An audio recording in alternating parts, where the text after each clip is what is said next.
And it looks like we're live. Hey guys, this is Rich. Thanks for tuning in to Kansas City's Networking Connection.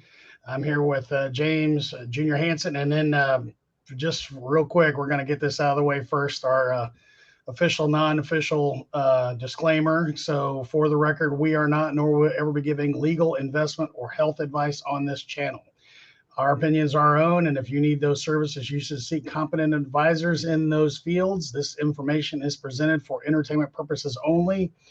You have been warned, and the idea behind this group is the Zig Ziglar quote: "You can get everything in life you want if you just want to help enough other people get what they want." That's kind of what I do. I'm here to introduce everybody to my friends, and one of my friends is James here. He has a fantastic a bunch of different businesses, and he's an awesome guy in general. But James, why don't you tell him what you do and well, some of the things you do? How's that?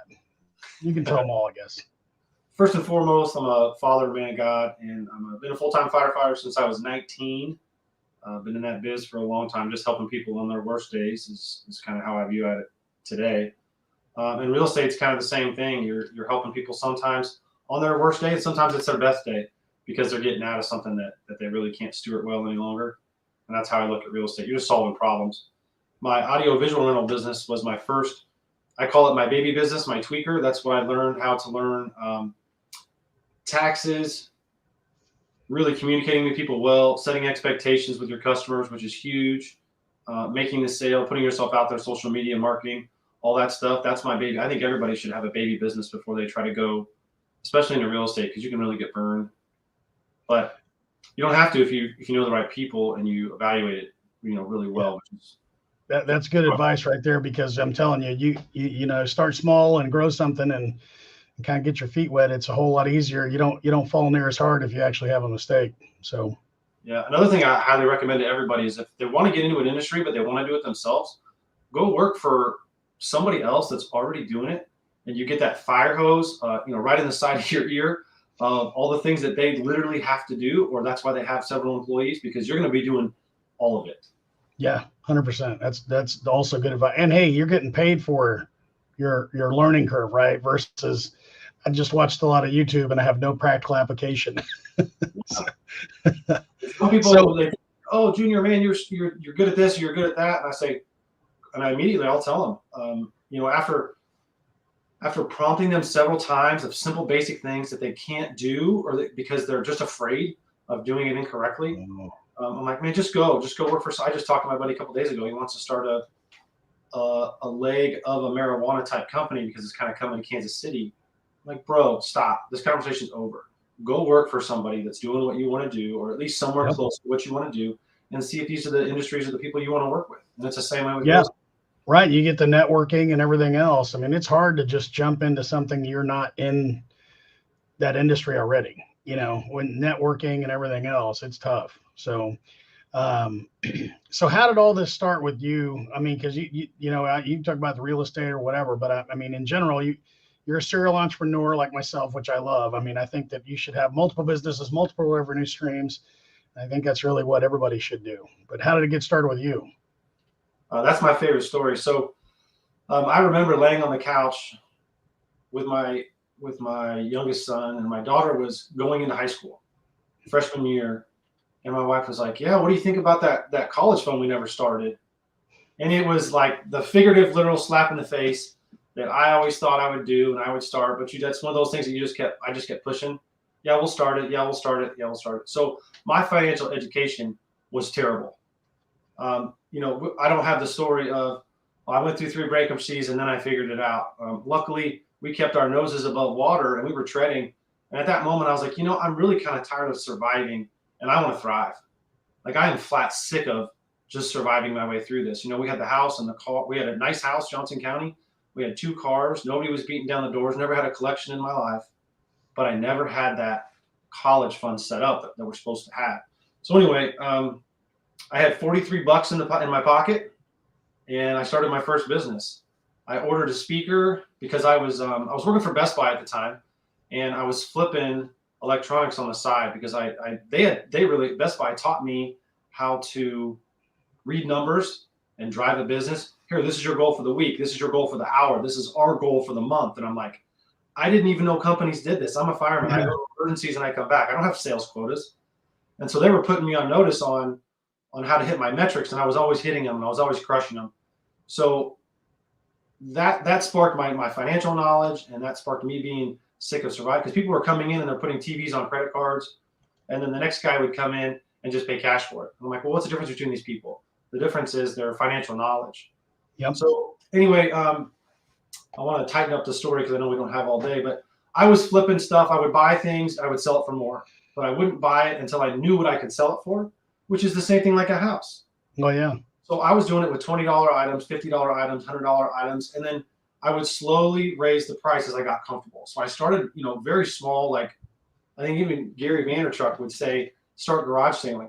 I was garage sailing. I was going to thrift shops. I was going to wherever I could find. Hell, my own house. I would find something and figure out that it's more valuable to somebody else than me, make that delta. And I was actually, for the first, probably the first 6 months to a year, I was turning on a credit card. So I would buy it with a credit card. I would put it on eBay, Amazon, or what's called AudioGone, which is a high-end audio marketplace online. And I was making money. And my wife was like, what are you doing? I'm like, don't worry about it. I'm doing it. Right. But I ran out of inventory. So once I ran out of inventory, I was like, I'm going to compete with the big boys. And so I couldn't compete with the big boys. So I said, you know what? I'm just going to rent something. They're going to use it. They're going to give it back. I still have my value. I learned about assets. Your assets make you money. And then I just slowly trickled up. It took me years. It took me months. My comfortability. I never had anybody in my life being like, you can do this. You can do this. It was always the books and the online stuff. So another thing I would really say is, if you want to start a business and your personal finances are out of order, don't start a business. Yes. You need to 100% know how to handle what you have before you can handle more of it. And that's a big deal, because you're not gonna go anywhere if I just slam $100,000 in your hand. You're gonna lose it, just like you lost the $50,000 and the $10,000 and the $200. $30, right? I mean, you can lose $30 real quick, and it's all relative. I mean, if you lose money now, you lose money later. So I want to answer your question, but I want to answer it like short. So what I did was I learned what a dollar was worth, and to me, when I'm dialed in, a dollar is another employee. It's something that can go out in the marketplace in the world and work for me, and I don't have to work for it again. So if that dollar makes me 5 cents, that's great, because I don't have to go make 5 cents with my time, because I've been trading my time for a long time at the fire department, and I still do, because I love that job. Right. And well, that's a good, I mean, I know a lot of guys who, have side jobs, because there's a flexibility there that you're on 24 or 48 or whatever, and then you get off for a couple. So, I mean, that's a great, if you want to be an entrepreneur, that's a great way to do it too, because then you have some days that are freed up. So, now how long have you been doing this? Like the entrepreneur side? Say again? How long have you been doing the entrepreneur side of things? I'd say about 8 years now. 8 years. Okay. Well, that's good. And what were the biggest issues with you getting started doing this? Well, like any of it. Oh, the biggest thing is the monster in your own head, and then the monster that you share a front door with. So if your wife or husband is not championing you, I think it probably took 4 or 5 years before my wife to even believe in me that I could do this stuff. Because number one, you're taking your brain with you everywhere you go, and you're taking your heart. Because if you're getting nervous, I think that's a good thing. And I remember being in a mastermind not 6 months ago, and I was like, actually, it wasn't even 6 months ago. It was in November. And I was like, I'm not nervous anymore. Yeah. I'm not really like stepping out and pushing myself and just going bananas for the next big thing, because I was getting comfortable, right? Well, that day I signed up for a multifamily apartment complex education class. I was like, that has to be my next thing, because I can get one at a time, right? Yeah. I don't really want 2 or 4, because that takes massive money up front. But if you're creative, you can figure that out. So I went from single family to 110 units in Austin, Texas, because I wanted to get uncomfortable, because I really wanted to start pushing myself even further. And I think that's the key to business. That's the key to life. You've got to get uncomfortable if you really want to grow. It reminds me of the gym.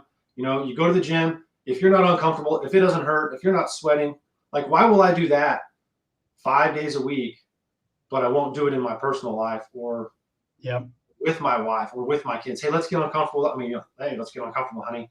But you want to push each other in the most positive fashion. And I want friends that do that for me because I love doing that for others. And some people hate it and they ain't gonna be around long. And some people love it and they honor you for it, right? But that's how you pick your friends. So where'd you find that training? I know that's not normally one of our questions, but so there might be people watching who want to do multifamily stuff. Where did you end up going for that? Kingdom REI. Okay. I think I'm sure you can search that out and find it. They've got King of REI. That's good to know. Out. So, did anybody tell you that this wouldn't work? Everybody. I love it. And now they want to be your friend though, right? Oh, for sure. I mean, that's like it's and then you finally like with the audio rental, last year I brought on another firefighter because I wanted to do more real estate. And it's like, yes, I want you to work for me, but I want you to know why I want you to work for me. And it's actually sparked he started a business, just being in proximity. I'm not trying to boast, but he did. And I think he saw the possibility in me of doing things. Then he started to believe in himself just enough to start his thing. I'm like, okay, how can I help you? Right. That's the idea. That's awesome. I mean, I think that's fantastic. And I mean, hey, kudos to you because you may have changed that guy's family's dynamic, right? With the potential that they will generate from that, whatever he decided to do because you introduced him to this. So, I sure hope so. The first thing I offered him was financial education. Yeah, right. No, that's awesome. You need to do this. Yeah. A lot of people don't want to hear that. It's tough. Like I used to be afraid of talking about my numbers because my numbers weren't great. And I was always kind of hiding them and you hold them back and, oh, do I have enough houses? Do I not have enough houses? And, so here's what I want to say to motivate somebody that wants 10, because I always wanted 10. Once I get to 10, my life is complete. I can do whatever the heck I want. Right. And I was talking to another mentor the other day and he said, you don't, because I'm trying to get 4 of a certain type of house right now. He said, you don't need 4. You just need 1. And then you need another 1. Right. And it was like a slap in the face because he said it in such a nice, genuine fashion. And I was thinking, why am I not thinking like this guy's thinking? That's why he is where he is. Right. You pull up next to somebody on the highway, or they go flying by you in the car that's worth 5 times your car. And are you jealous? Are you proud? Are you wondering how you can be in their shoes, or how can you beat them financially? Or are they just a jerk driving a cool car that they rented? Yeah, so there's so many ways to look at everything. And let's see. Do you love what you do now? There's no questions about that. I've trained my children to think like I think. I'm trying to do that. That's one of my main things. And when I go to the fire station, they say, "Dad, you get to go to work today." Right. And that's a big deal to me because I think a lot of people, the vast majority of 57% or 67%, they hate their job. They just don't want to go to work. So I serve at the fire department. I get to go to work. I work but every shift I sit down, I look at the guys and I'm like, we're getting paid for this. I'm hanging out with my bros and we're doing good things for good reasons. And, sign me up for that every day. And then the entrepreneur stuff on the side is just me getting even more uncomfortable and then being comfortable with being uncomfortable. I can just tell stories on top of stories. I just flew to Arizona to look up some land and fly back in the same day. And is this my life now? Like I was so proud, but I was also wicked nervous that I'm going into a market that I don't know anything about. I'm meeting people, renting a car, flying out there. It was a nightmare with all the cancellations that was. I can only imagine. Actually, in between Christmas and New Year's, it was probably the worst time to fly ever. But my wife, I wouldn't have gone if I hadn't built a prior trust with my wife. So that's what I want everybody to understand is their partner needs to be their partner in everything. And you have to slowly build that trust because especially you don't want to frustrate the person that you love the most, right? But I didn't know indirectly by slowly succeeding and her watching me read books and do better with our personal finances and all this stuff, that she was like, why don't you go? You've been. Oh yeah, that's good. She's like, just do it. I know you want to. Right. Okay, boom. And I'm guessing on a there and back in the same day, you didn't take her because then you probably stayed longer. Yeah, she didn't want to go. She just knew that I was focused in on this piece of property that I wanted to buy. The numbers make really good sense, and you spend 24 hours evaluating it, or you could spend a week, and how comfortable are you going to be? And I just went for it. Really, that's because you only get one shot at life. And I see, unfortunately, I hear from older folks, and I mean really older folks, 80s, 90s, and 100 years old. They'll look right in your eyes and say, "Son, getting old sucks." Yeah. So I think I'm living for today, and I think I'm showing that. Yeah. Just Well, by you know, action. I tell my kids all the time, you know, as I lay on my deathbed, you know, I'm going to sit there and somebody's going to go, "Hey, is there anything you regret?" And I'm like, "No, I did everything, man. I mean, I did more than I even thought." And that's kind of my goal, is to be like, "No, I did it all." I mean, there's no regrets here. I mean, and that's the way everybody should live, you know, because the last thing you want to do is be laying on that deathbed and going, "Oh man, I should have done X, Y, and Z." No, man, we did it all. So, I haven't done the skydiving, but I'm getting too old for that now. I get No. I'm going to cancel that. You are not yeah. skydiving. It's a blast. Let's go. Well, I think it sounds fun. I mean, I just, you know, I don't heal like I used to. I guess there's not really much healing though if the chute doesn't work. So it'll be quick. You'd be more sore from running a mile and a half than you will the chute. And they're very serious about the training. You have to watch the videos. You can go tandem. You can just go pay and go tandem. Well, I don't know. They'd have to have like the space shuttle shoots or something for me and somebody else. So no, I've done it. It's awesome. Oh yeah. You gotta go, right, bro. Well, we'll check into that later. So Rich, I'm gonna call you out. You just said I've done everything I want to do, no regrets, and in the same breath you said I'm too old to go skydiving. Well, right. Okay, I'll put it back on my list. So it's I'll do it. So let's go together. I got to figure out where I'm going to go do that though. So I'll get that done though. By 2022, I'll send you a picture of me in the air somewhere with my selfie stick and be like live streaming it the way down. So you should be. Right. You only get one shot, man. There you go. So back to you, because that's what everybody's really interested in, not me. I want to talk about skydiving. So how did you find this job? You know, like when the real estate stuff and all that, I mean, how did you come across this? I think it was just a progression of reading books intentionally and getting into the financial education. And that's really, that has to be it. Of course, everybody's read The Rich Dad, Poor Dad. And that was the first real estate book. I think a lot of people, that's their first real estate book. Yeah. Because it's a great book. Yeah. I mean, it's a great mentality book, you know. Right. I mean, like, you know, that's what, when I didn't read it, I listened to it, and I've listened to it multiple times. And that's really what I get out of that book is like, you know, well, if you're not going to try, then you're not going to succeed. That's a guarantee. Right. Yeah. And so to answer your questions, and so what's replicatable about it is I took Dave Ramsey on my personal side, of one of my best captains I've ever had, Doug Gibson, took me aside in his office. He's like, "Hey man, I see what you're doing. I think you should try this." Right. Yeah. And it was the Dave Ramsey way of doing things, because it had worked for several people in the fire department, which is just my group, right? In your office, whatever. Just dive into that class. It's like $130. But you actually have to do it, right? But everybody kind of tweaks. Anyway, so I took Dave Ramsey and I learned about Dave Ramsey, and my wife and I full on. And I actually at the time, this is the best part. I could not get my wife to watch one of these videos. She thought she was too smart, right?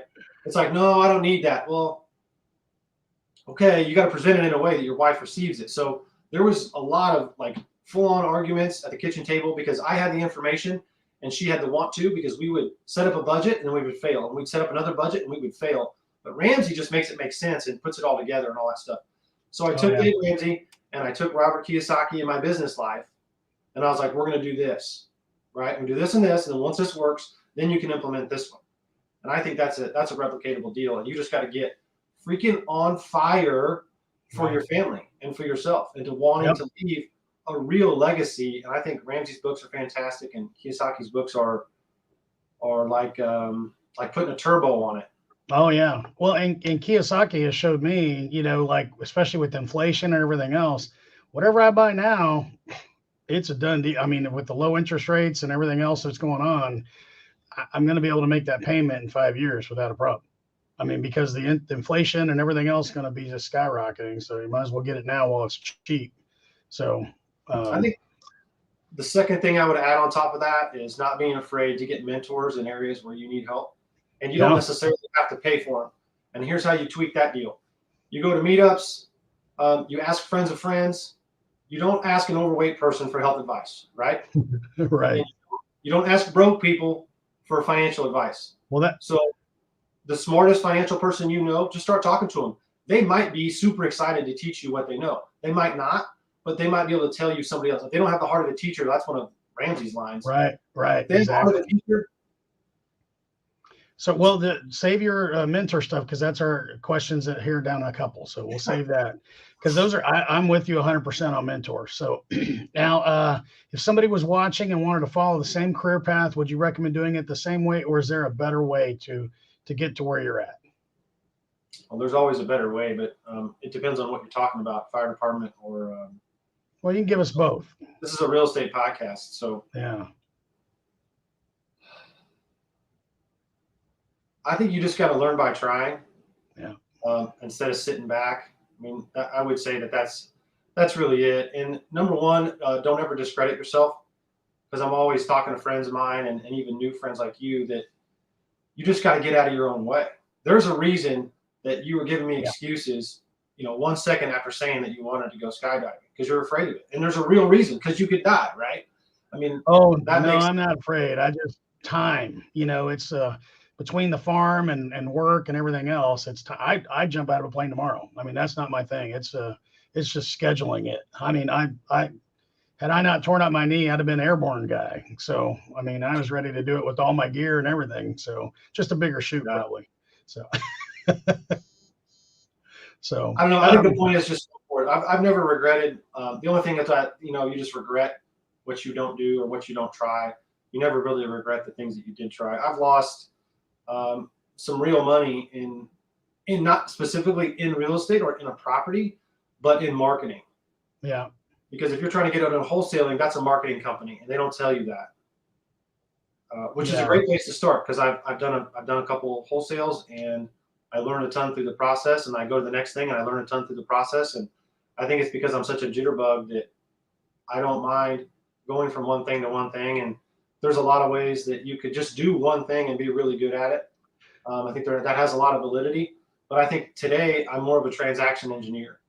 Yeah. So if someone's got a property problem, I might have 4 or 5 ways to figure out how to get out of that for them, versus I do wholesaling and that's all I do is wholesaling. Well, if that's all you do, fantastic, but get some friends, get some real estate agents, and get some people that buy sub 2 and get some people that wholesale, so that you can get the referral fee and pay back for your marketing. Right. You know what I love about real estate is, like, for my ADHD, I can do so many different things, right? It's like there's just so many different avenues to go do stuff, and it's always interesting, versus, like, that was the biggest problem I have with corporate America. I'm just locked into this one thing every day, and it's so boring and monotonous. And so what do you need help with now? All the people out there watching, if you said, hey, I need this one thing, what would that be? I need more deals. You need more deals. That's right. I need a monster real estate agent that has the moxie in their office to say, hey, you got dead leads, send them to this guy. He's creative. Yeah. That's it. And everybody gets paid. That's real estate, right? So there's no reason to not pay your referrals and pay them in a big way. The best month I have ever had was the month that I paid out the most I've ever done in real estate referrals. That's awesome. And I would love to have those months, just over and over and over, because everybody's winning, right? Number one, the customer's winning, which is the person with the problem. And then everybody knows in real estate, once a transaction goes through, you got 15 hands out, and they all want their piece and their cut, because they've all set themselves up for that. And I don't have no problem paying those fees and those for that stuff. Awesome. All right. Well, we'll have everybody reach out. And by the way, before I forget, which I should have done this earlier, in the description of whatever you're watching this on is James' contact information. So you can feel free to reach out to him. All the different information, his bio is in there as well. So, and then of course, like and share this, because, you may have, whoever's watching may have some friends who want to meet up with him and learn from him and all the things that he does. So don't forget to do that. So now we touched on this earlier, but we didn't get into detail. Do you have a mentor? I have several areas. That's a good answer. So a mentor and a mentee. So when you're a mentee, I think you have to be good. Otherwise, your mentor is not going to be around long. Right. So I will immediately say this: if your mentor asks you or tells you or suggests something, flip and do it. Otherwise, you're wasting their time, right? Right. That's frustrating. We have a term for that. We call them ask holes. Oh, yeah. You're asking questions, and the information's going right down the hole. And so my ask would be, if you're a real estate agent and you're putting out marketing and you're spending real money and time, and then someone brings you a property and you're like, it's not a livable house. The bank's not going to loan on it, right? What can I do with this? I can say sorry, but you need to build your network, whether it's me or it's another creative guy. We're going to figure out a way to make this work. And basically what I do is I go in and I tell them the truth over and over and over. And then like with your podcast, you got a set of questions. What are you going to say? What are you going to ask? And how are we going to steward this relationship well? Because once they get in your pipeline as a real estate agent, you don't want them out. Yeah, right. Because once I fix up the house, who's going to get the listing? You're going to get paid twice. Right. Sign me up to get paid twice.